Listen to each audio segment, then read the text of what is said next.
Anika Music Recording Studio, Jandri Chowk. Mixed by Vinay Raja Bihar.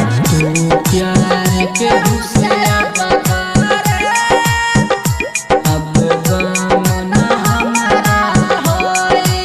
DJ Kundan Raj हर सीधी Singing by Vinay Raja Bihar. तू प्यार के दूसरा बकार अब गम न हमारा होई।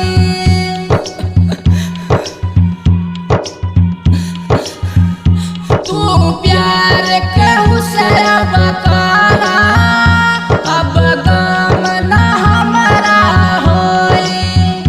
जो बंदर दे दिले छही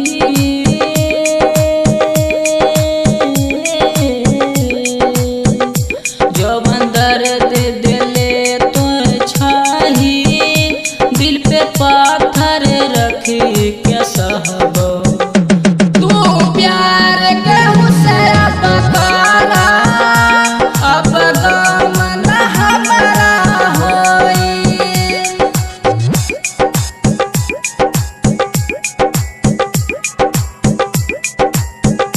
तू प्यार के दूसरा डीजे कुंदन राज हर सीधी अब गम न हमारा होई। हंसत खेलत जिंदगी में तू जहर गइलू घोरी जहर गइलू घोरी। अपने तू तो कहत रही प्यार कबो न छूटी। हमरा कोहियो न फीलिंग होई तो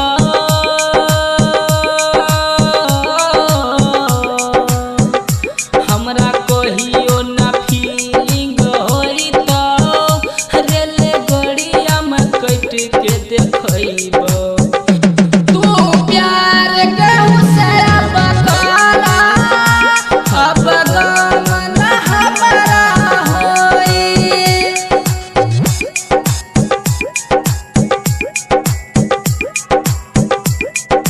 तू प्यार के दूसरा बकार डीजे कुंदन राज हर सीधी अब गम न हमारा होई।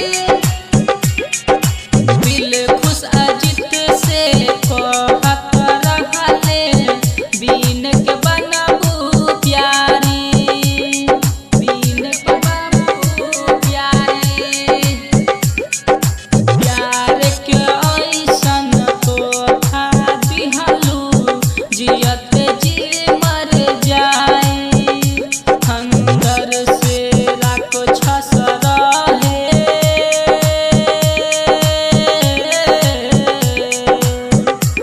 अंदर से राखो छस रहे ऊपर से प्यार रहे।